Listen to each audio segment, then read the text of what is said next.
Je suis Mewe, auteur-compositeur, interprète, ivoirien, créateur du Zoblazo, la musique et la danse des mouchoirs.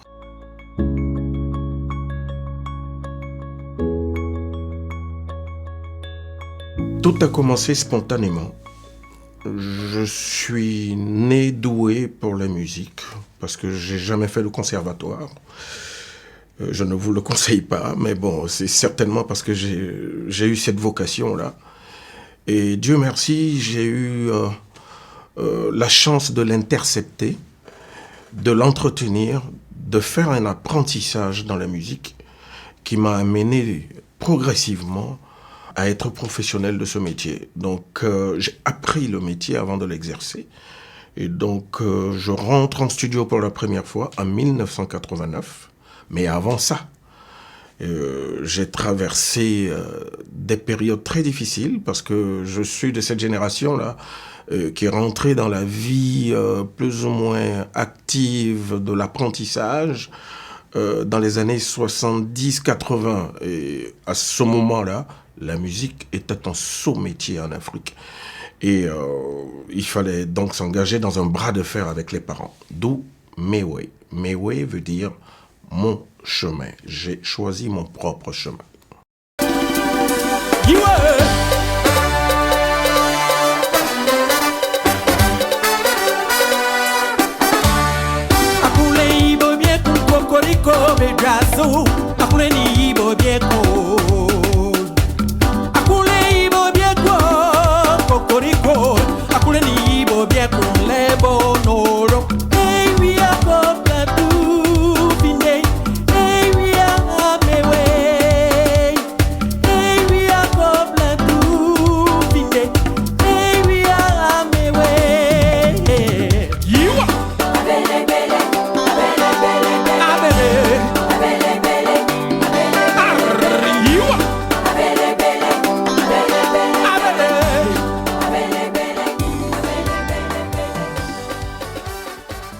Faire de la musique, c'était évoluer dans la pègre, évoluer dans la drogue, évoluer dans tout ce qui n'était pas recommandé.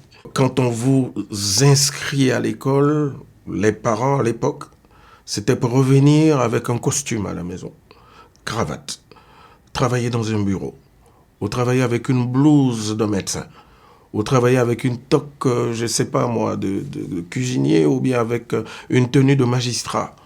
Mais tout sauf la musique. Alors j'ai dit tout ça, mais il y a un paradoxe dans mon parcours, c'est que, en même temps que mes parents ne voulaient pas que je sois chanteur, j'ai grandi dans un environnement musical. Ma mère était choriste à l'église, mon père aussi, mes sœurs aussi. Et donc, chaque samedi, c'était les répétitions à la chorale et le dimanche, la messe. Et du coup, ça m'a permis, moi aussi, de m'aguerrir, de faire mon apprentissage un peu plus facilement, à l'abri du regard des parents. Mais bon, voilà, j'ai profité du matériel de l'église, j'ai profité de la batterie, j'ai profité de la guitare de l'église, j'ai profité de l'orgue de l'église. J'ai touché un peu à tout, en commençant d'abord par les percussions, et puis par les harmonies des voix. Et puis voilà, progressivement, je me suis aguerri. Et j'ai créé mon premier groupe pour participer pour la première fois à un télécrochet en Côte d'Ivoire qui s'appelle Podium et qui a été initié par Roger Fulgence Cassi.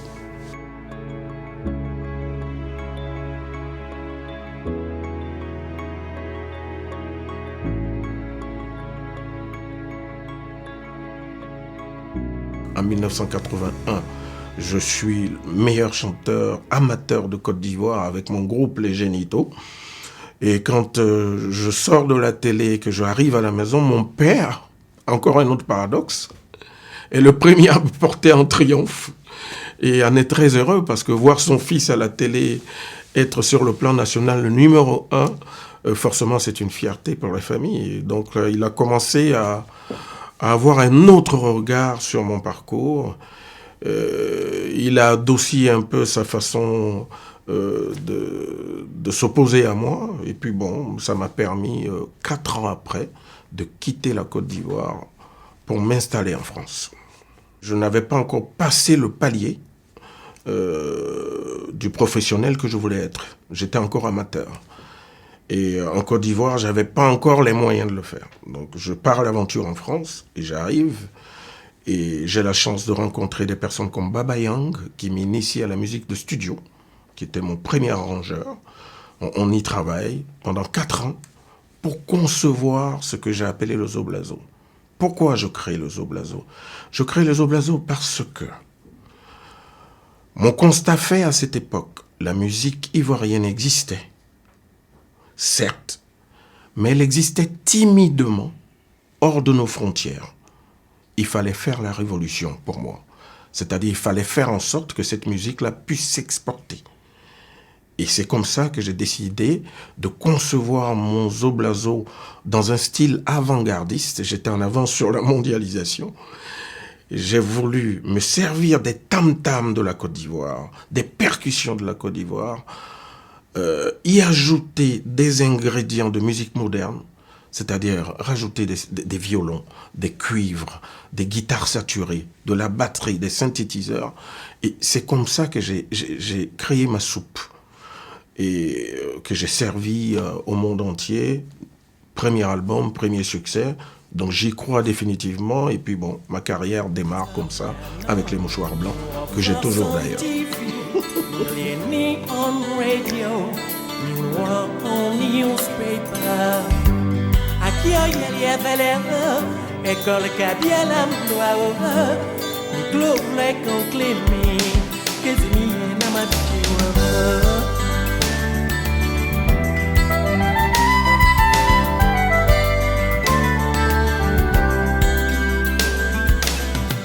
Top Canon, je ne sais pas ton nom, ni même ton surnom. C'est quoi ton prénom? Dès la sortie de mon premier album, en 89, je suis numéro 1 en Côte d'Ivoire. Forcément, ça attire l'attention de tous les autres qui commençaient à rentrer dans la vie active de notre corporation. Et donc, du coup, les gens se sont dit « Oh !» Alors, ça veut dire que quelque part, si on s'inspire de la tradition avec un peu d'ingrédients de musique moderne, on peut s'exporter. Et du coup, ça a ouvert une grande voie à la création en Côte d'Ivoire. Et beaucoup s'y sont engouffrés. Et ensemble, on a réussi à installer cette musique-là avec des déclinaisons comme le zouglou, comme le zogoda, comme plusieurs autres musiques.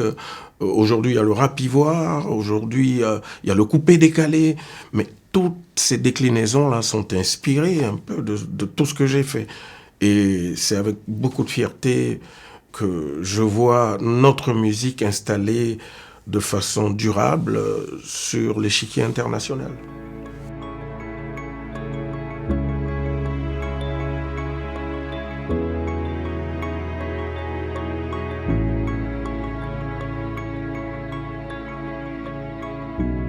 Je vais vous avouer une chose, c'est toujours très dur de faire de la musique quand on est africain. Très dur, parce que la musique n'est toujours pas une industrie réelle en Afrique. On n'a pas les infrastructures solides autour de nous. En réalité, tout le monde veut monter sur scène en Afrique. Il n'y a personne qui veut se former dans le backstage, dans le management, dans la production.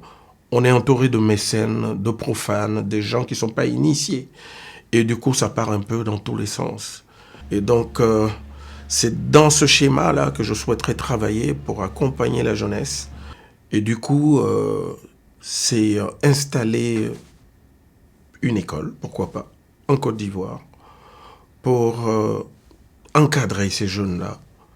Parce qu'aujourd'hui, avec la technologie, tout est quasiment informatisé. Et pour nous qui sommes détenteurs un peu de l'héritage que des dévanciers nous ont légué. Et on a un devoir, c'est de transmettre. Et en Afrique, tout est parti de nos percussions, de la tradition. Et c'est des choses qu'il faut sauver.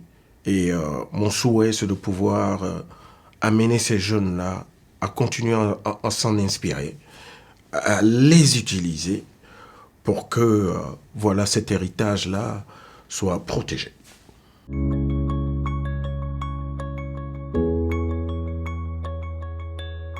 Le conseil que je peux donner aux jeunes Africains qui veulent faire le même métier que moi, c'est de leur dire en premier que tout métier s'apprend.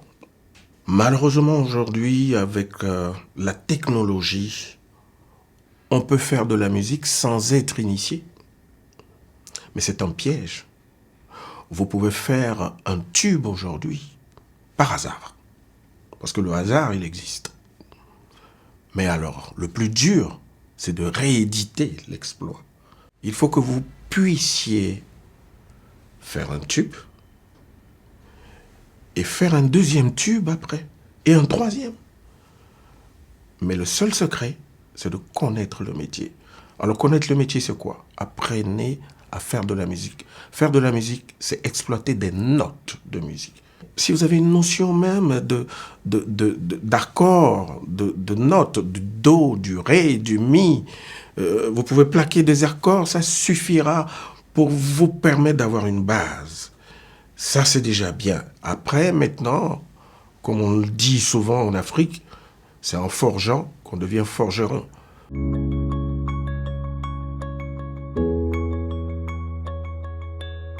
Ma vision de l'Afrique, c'est pour ma part garder espoir. Garder espoir parce que on est conscient que tout ne va pas si bien que ça, pour des raisons politiques. Nous sommes à une troisième génération aujourd'hui de politiciens en Afrique, en parlant du Sénégal. Mais la deuxième génération sur laquelle on a fondé tant d'espoir nous a malheureusement extrêmement déçus. Il faut pouvoir faire en sorte que cette troisième génération qui arrive aux manettes, qui arrive aux commandes, puisse faire ne serait-ce qu'une certaine révolution pour voir la politique autrement. Parce que tout part de la politique, malheureusement.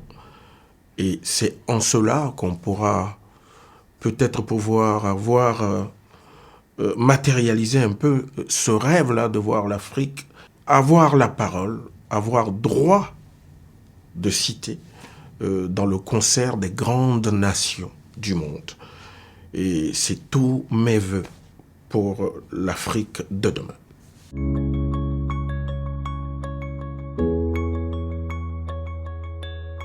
Ma devise, c'est entre la terre, ma mère, le ciel, mon père, l'être humain n'est que poussière. Vanité reste vanité.